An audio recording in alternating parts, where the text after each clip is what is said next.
ఉమ్మడి చిత్తూరు జిల్లాలో వాళ్ళిద్దరూ అధికార పార్టీ ఫైర్ బ్రాండ్లు. ఆ ఇద్దరికి ఎంతో క్రేజ్ ఉంది. ఒకరు లేడీ వైసీపీ ఫైర్ బ్రాండ్ గా పేరొందితే మరొకరు వ్యంగ్యాస్త్రాలు సంధించడంలో దిట్ట. పార్టీ అధినేతను ప్రసన్నం చేసుకోవడంలో వారిద్దరూ ముందుంటారు.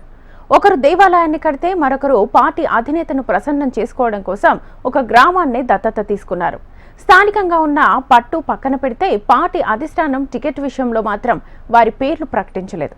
అసలు ఎవర ఫైర్ బ్రాండ్స్, ఏంటి వారి కథ ఇప్పుడు చూద్దాం. మహిళా నేత, ఏపీ పర్యాటక శాఖ మంత్రి రోజా వైసీపీ ఫైర్ బ్రాండ్ గా పేరొందారు. ఎంత పెద్ద రాజకీయ నాయకుడినైనా తన మాటలతో ఊపిరాడకుండా చేయగల నేతగా పేరొందారు. ప్రతిపక్షంలో ఉన్న సమయం నుంచి ప్రత్యర్థులపై రోజా మాట్లాడే మాటలకు తిరుగుండదనేది పార్టీ నేతల నమ్మకం. ప్రతిపక్ష నేతలను తమదైన శైలిలో విమర్శనాస్త్రాలు సంధిస్తూ ఉంటారు. తన మాట తీరు వల్లే అనేకసార్లు విమర్శల పాలైన సందర్భాలున్నాయి. అనేక అంశాల్లో స్వామి భక్తిని చాటుకోవటంలో రోజా ముందుంటారు.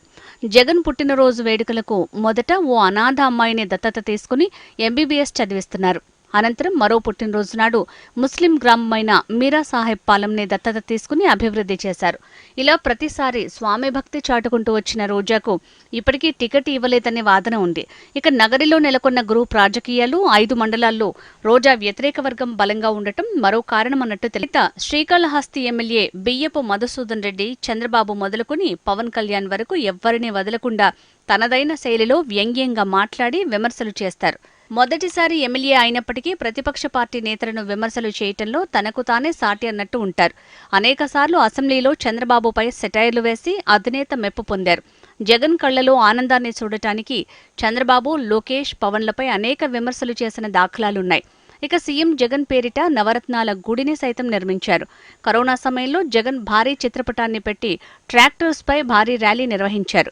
అదే సమయంలో అనేక విషయాల్లో విమర్శల పాలయ్యారు. సీఎం జగన్ ప్రత్యేకంగా నిర్వహిస్తున్న సర్వేల్లో సెటైర్ మాస్టర్ అయిన బియ్యపు మధుసూదన్ కి పెద్దగా రిజల్ట్ రాలేదని టాక్. తనకు జనాల్లో మంచి అభిప్రాయం లేదని సర్వేల ద్వారా తెలిసిందట. ఇక ప్రజల్లో నామమాత్రంగా తిరిగి పబ్లిసిటీ స్టంట్ చేస్తున్నారనే విమర్శలున్నాయి.